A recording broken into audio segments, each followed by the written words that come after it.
So today I am very excited to welcome our guest, Tam Hayward, a self-worth and abundance coach whose mission in life is to help empower women to unapologetically own their worth and their wealth. So now, before I hand over to you, Tam, I just want to give to those who are watching and listening a little bit of reference. And that is that I actually came across or met you virtually over social media during these strange and uncertain COVID times. And I was particularly drawn to your life story. I watched an interview that you did, and just hearing what you've been through and how you've managed to turn your life around after a traumatic experience. I'm in awe of what you've created and what you have been through, and that's why I wanted to welcome you on the stream today to share your story. And this is where I want to hand over to you, if you can give us a bit of a background of your life and how you've got into where you are today. Thanks, Marissa. I'm so glad that you connected with me via Instagram. And one of the things that I think is so incredible is that we can actually connect and find our tribe online without actually meeting these people in person. So I'm so excited that I've met you, and thank you for all the work that you've done for me. And I look forward to a friendship. Mm-hmm. So to give you a bit of background from where I came from, I grew up in a very small town in Limpopo called Louis Trichardt. I'm actually secretly a farm girl, although I don't always look and appear to be that. My parents were always entrepreneurs. I never knew my dad working for anyone else. From a young age, my earliest memories of him, he owned a supermarket up north in the tiny little Afrikaans town. And my mom was his right-hand lady, and they just were a formidable team. Like, everything that my father touched appeared to turn to gold. So they were incredible influences in my life in terms of just never allowing the external to stop them from creating a life on their own terms.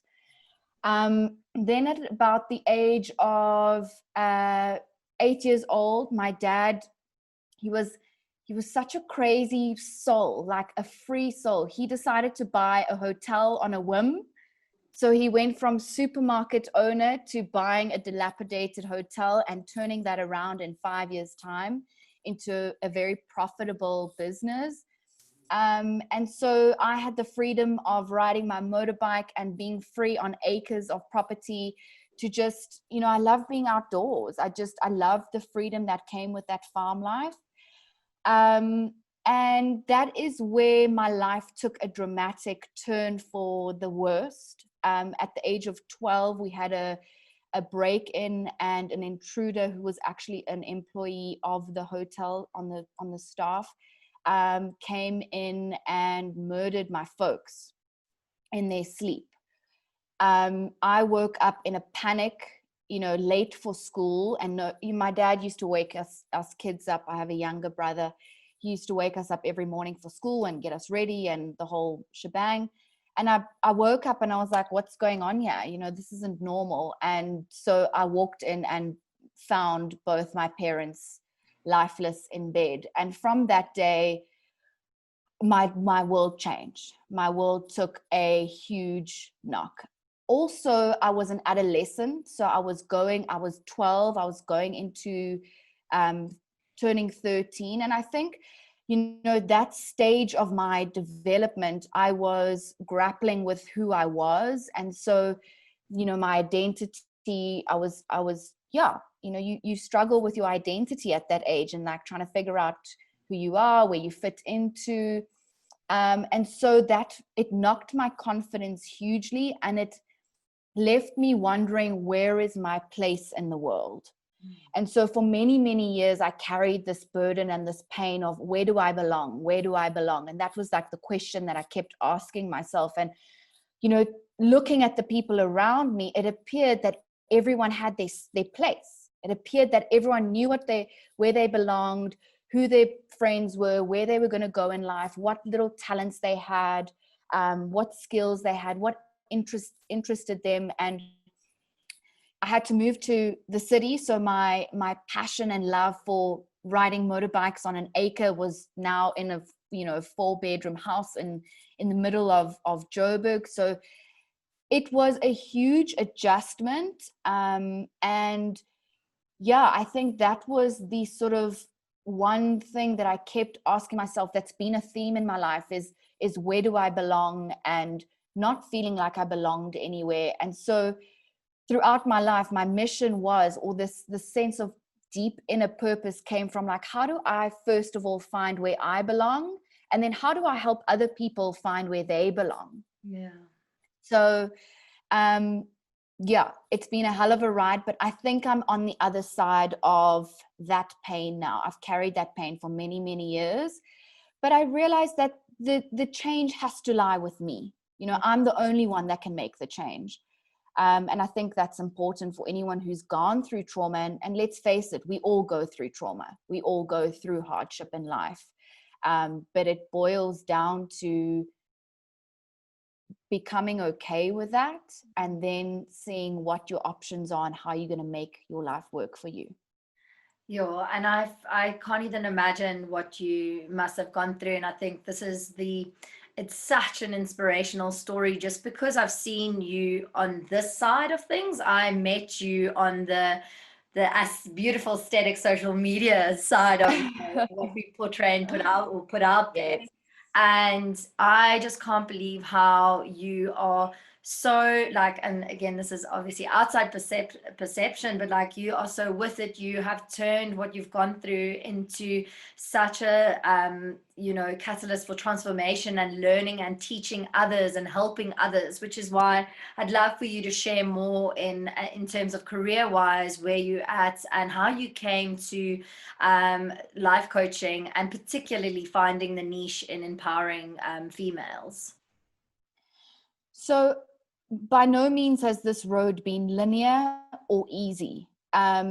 In high school, I've always been a creative. I was never a sportswoman. I was never on the field. I was in the art room. So I grappled for a long time between this desire to be a creative and this desire to be a healer or a helper or a coach. So I went and studied psychology at UCT after varsity. But while studying, I kept thinking, like, how do I merge these two interests of mine? How do I get to be creative and help people? Because I've always believed I'm unique, I'm different. I don't want to take traditional paths. I was always a rebel. Like, I've always identified with that rebel, like, soul essence, where I wanted to be different. I wanted to stand out. And quite frankly, I believed I was different because I had lost my parents. So I thought, like, when I was grappling with, like, where do I belong? I felt like I didn't belong because I felt different. So I studied at UCT, got my psychology degree, but realized very early on that I wasn't going to make it to the master's course because I didn't have the epically high grades, and I wasn't a straight A student. I was, like, more keen on socializing on the weekend than actually, like, studying. And then after varsity, I went and traveled for 18 months. I think I ran away for a little bit to go and figure out, like, what was my purpose? What did that look like? And it seemed to be quite a daunting thing. Like it's only one thing. Often we think that finding our purpose is like one thing, and then once you found it, you've got it forever. Came back to South Africa, and I started a events company, which was fueling and filling me up in terms of the creativity. But I very quickly realized that it wasn't giving me that fulfillment in terms of actually creating an impact. It was all good and well to make a change and see a happy bride and really make her feel wow on her special day. But it left me feeling like, okay, but I think I can be doing more here. So I started my coaching business at the beginning of this year. And it's been a hell of a ride. Like I can't say it's been easy at all, because when you start coaching, you've got to start thinking about like, who do I actually want to serve, and what do I want to teach, or what do I want to coach about? And so I've gone through 3 refocusing periods, recalibration periods of really like taking a step back and assessing, what's working with the way I'm approaching my coaching, what's not working. So I finally feel like I'm there, like I've hit the nail on the head in terms of who I want to serve. And to be a coach, it's often people think life coaching is just you go and see someone for an hour a week or an hour every 2 weeks, and that's very much what I found the South African approach to the industry is. I went and saw a life coach for about 2 years, which was great. It was this model where I went and saw her for an hour at a time. But as soon as I decided to start this coaching journey, I was looking more to the States and to America to see, what does coaching, this industry of coaching, look like there? And there it looks very different. You have a coach for anything you can think of. You have manifestation coaches, business coaches, orgasm coaches, intuitive coaches. You can honestly find a coach for anything under the sun. And I thought, okay, cool. So now it's not just about this life coach that can take a very top-down approach and kind of like help anyone with any problem. You're actually getting to be more specific in who you're serving. And that really lit me up. That excited me. So at the moment, I'm busy working on, creating a product suite so that I can create different products for different subsectors of my ideal client and finding the best ways that I can serve them. But it's definitely not this traditional life coaching path that I thought was the only way at first. Amazing. And then can you tell us a bit about your sort of ideal clients, or who specifically you're targeting, so that if anyone's watching or listening and this sort of appeals to them, that they know that they can come to you for your services? Absolutely. So I'll quickly describe to you the process that I've actually gone through and how I got here. So I started off with this top-down approach. Like, I'm going to help anyone and everyone who is just confused, overwhelmed, struggling. Okay. Then from there, I'll help everyone and anyone. And that's, you really land up serving no one, because you're not focused and you're not intentional about who you're wanting to serve. Then I wanted to help people finding their purpose, help women find their purpose, because purpose has been quite a big theme in my life, and it stood out to me. I had some success there, served a few clients there in helping them find like what their niche in life was. And then through my own growth and my own, I obviously have my own coach. I've had multiple, but the first coach that I had was speaking to me around, my relationship with money. And, one of the blessings that have come from losing my folks is that I inherited their wealth, which I'm so grateful for. But I had this really toxic relationship with money, and it was tied to pain, to be very honest. So I had to start looking at, this issue with my relationship with money. And through that, I was like, okay, hang on. We're getting warmer here. Maybe what my purpose actually is to help women embody their sense of worth and their wealth, because our relationship with money is so important. It's the oxygen to our business. It's the oxygen to our life. It's a tool to impact more and serve people at a higher level. So it was really important to run a successful business for me to do that work. And through that process of growing and learning and shifting some issues that I had with my mindset towards money, I realized I can actually help people do the same thing by following the process that I had gone through.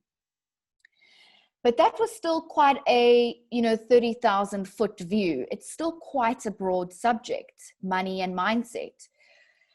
Then recently I signed on with a business coach called Kylie Nell, who is blowing up my world, and we've gone even more niche. So being a creative, what I found in my events business was that I was struggling to communicate the artistry that actually goes into creating an event. And a lot of the clients had these big ideas and wanted incredibly beautiful events, but didn't really have the money to pay me for my skill and my talent and my artistry. And I felt like I wasn't being valued for that creativity. So that was one of the reasons I also shifted into coaching, because I couldn't see that being sustainable. And you look to like the hiker Haywards, Fleur Le Coudeurs, and the Xavier Coetzee, and how much they've actually put into these businesses and the insane creative projects they work on. But it's taken them years to build that up. So I thought, okay, maybe coaching will then help me serve and honestly make more money. So what I then have recently realized is that creatives actually, this is quite a universal issue that creatives have. Like, they struggle to communicate their value to people, and people struggle to actually acknowledge and value their creative work.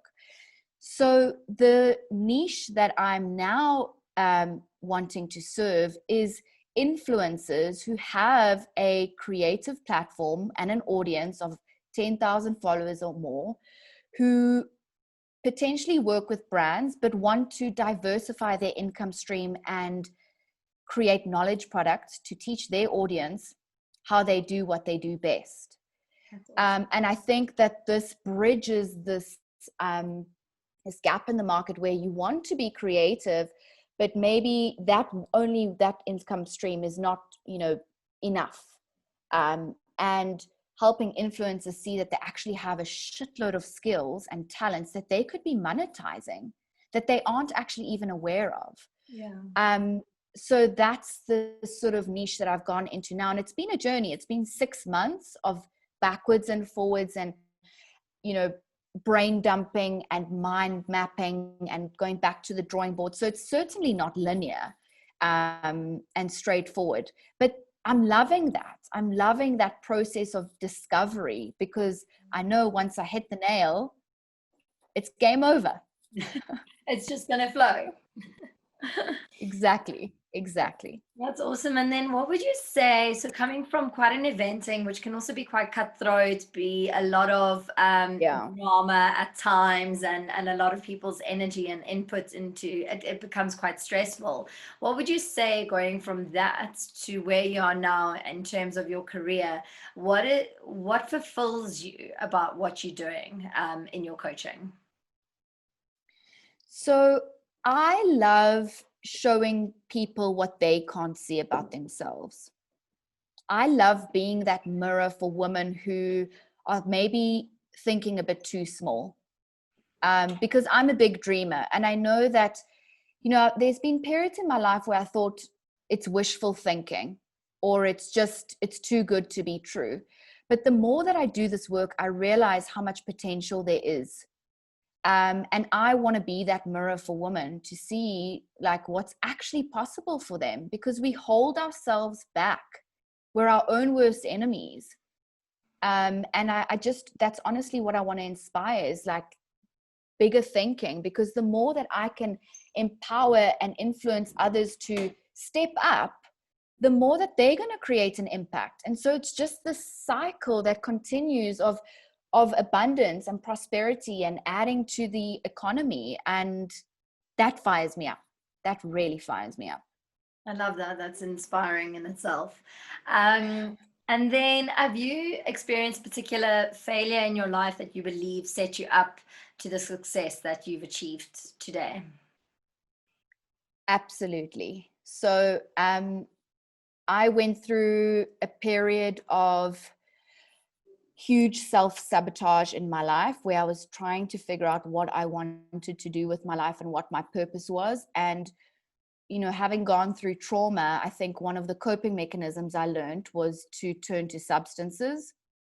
And that really was, it took me away from myself. It really, it kept me in a small thinking. It kept me in a spiral of being a victim to circumstances. And it was a numbing tool, quite frankly. So I landed up checking into treatment 18 months ago. Actually, I'm sober for 18 months, which is a huge achievement. But at the time, it appeared like my biggest failure. At the time, I was distraught. I thought, what will people think of me? This is so embarrassing.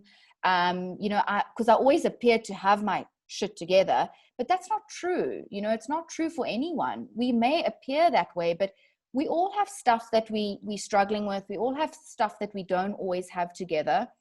So I really had to just become okay with asking for help. And in that process of saying, like, I'm struggling, this is toxic. What I'm doing is really toxic. It's hurting my relationship with myself. It's hurting my relationship with the people that I love, and I need to actually do something about it. That appeared, you know, just from the outset to be a failure to me. But I can't tell you how much I'm embracing that as one of my biggest wins, because I'm so focused, I'm so driven. It's done wonders for my self-esteem.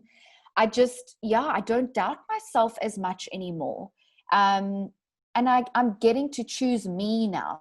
Like, that is how I see this. I don't really identify with labels, like an addict label or an alcoholic label. I just knew that my relationship with it was toxic. So the way I see it now as a win is that it allows me to be more of me, being sober, and I get to choose me every day. Yep. So pretty deep. I love deep. I think that's how we've connected so well. And just on that note as well, and how I've also found personally, when I embraced certain things that I went through in my life, whether you call it labels or traumatic experiences, and I'm open about it and I speak about it, there's this incredible growth and sharing, and you feel like you're flowing in the right direction when you embrace it as opposed to hiding it. And Yes. all of these things, I suppose, happen in life to teach us things. And just on that note, I had to bring it up, but I found that it was so I want to say eerie, but also just so when we basically were chatting, we sort of connected over social media, then we started working together, then we were discussing, remember, dates the other day, and you mentioned launching something on the 16th of July, and I was like, amazing, best date ever, that's my birthday. And there was this pause, and you said, that's your late mother's birthday. And I still, like, that sat with me for a few days. It's like, what are the chances out of every date in the year that you and I connected, we started speaking, and your story sat with me, and I was intrigued to follow you, to connect with you, to feature you on stream, and then that birthday, the significance of the date. It was, yeah, it's just strange how everything can just fall into place. Absolutely. And I honestly believe in magic. And that for me is a universal sign of magic. A lot of people believe that life is just random. I don't believe that. I believe life is, there's divine order at every single level. And it might be because I needed to get myself through huge trauma that I decided to adopt that belief. But I honestly believe there's so much more going on behind the scenes that we're not aware of, that you and I cannot see. But that is divine synchronicity. And I go about relying on things like that in my life as guidance. Yeah. I don't know if this is anything you want to get into, but recently, like over the last 2 weeks, since I've honed in on this new niche, I cannot tell you how numbers are showing up in my life. And I'm not just talking the 1111 that you see Yeah. on the clock, you know, Yeah. I'm talking about repetitive numbers on slips, on just all the time, just coming to me all the time. And I'm choosing to see that as a universal sign that, like, yes, girl, you're on the right path. Because there are periods that we look to God or the universe for support and we hear crickets. I mean, I've had that a lot. But then times like this where it's not random. It can't be explained. So yeah, I feel you on that whole numbers thing. So true. And I think there's so many times there are answers to the questions that we're having, to the anxiety that we're facing and the fears that we're facing. And actually featured a lovely girl, writer, podcaster, yesterday on Della. And one of the things she kept saying is just silence the noise. Like when it comes to imposter syndrome, silence the noise. And and that like sat with me the whole time, that I even have put it into a meme that I'm going to put on, or a quote on stream. And then today I just went through my podcasts, just at random, selected one, and it was with Oprah, and everything was about the whispers in your head, and everything reminding me that I'm going through this time of like uneasiness, not feeling like I'm accomplishing everything that I want to accomplish, but at the same time doing too much and not being still. And again, it was just both those things were reminders of just that, like those little whispers. There's sometimes the whispers that you have to silence the noise, but then there's also the whispers that you have to listen to, and that intuition that you have to take notes of, stop, pause, and this constant whisper that's telling me calm down and meditate and get back into your groove of like taking an easier pace, because your quality of work will be better, etc., etc. It's just, yeah, so many of the answers, I suppose, as deep as it always sounds, is like it is within. Yeah, I agree. And I think we always have those answers, but we're always looking externally for the answers, right? And it's about coming back to yourself. Totally. And which is why I value coaches, therapists, like anyone in the healing world so much, because we can't do it all ourselves, and we can't always rely on our partners or our like loved ones and friends to offload. Yes, there's a purpose for having them and for sharing, but a lot of the times, like especially during COVID, personal experience, stuck in a house, my poor partner has to hear everything from business to like monthly emotions to, so it's awesome to chat to you as well, and especially with stream, giving these healers a sort of platform to help others. And then to end off, absolutely, I wanted to end off with a quote from Oprah, and just hear what the impact would have if you had to, on your decisions thus far, if you had to hear this quote like quite early on in your career. And it's basically, people fail when they chase dreams that are not meant for them. Wow, that's powerful. I 100% agree. Absolutely agree. And I think this shows up in many ways. I think, we're very familiar with something called a midlife crisis, or something big happening in someone's life that actually gives them a wake-up call to go a completely different path. I mean, these stories there's tons of these stories about people reaching a point in their life and then being like, oh my gosh, I've always actually wanted to be a psychologist, but they've been an accountant their whole life. And I think that just goes to show, when we follow these ideas or requirements from society of what a traditional career and successful career path looks like, we get caught up. We get caught up in following the herd and doing what we think is required of us, and we're disconnected from that inner voice. And I think, I also don't believe in failure necessarily. I do believe that when failure shows up, it's a redirection, and it's all part of the plan. It's all part of the plan to get you to your true self, to get you to be expressing and living a life that is so in alignment and congruent with you. But yeah, some people that comes more easily too, and other people need to have the big wake up calls. Well, thanks so much, Leon. Everything that you've said, I know when I'm going to watch this and listen to it all over again, I mean, everything about you inspires me. And I just appreciate you taking the time to chat with myself and stream today. And I'm looking forward to all the things that we can create together in the future and our friendship that started during COVID online. How crazy. I'm so excited. Thank you. It's such a pleasure to be a part of this. And yeah, I can't wait to have a cup of tea with you in person when all of this goes back to normal. But yeah, absolute pleasure. I've loved this. Thank you so much, and we'll chat soon.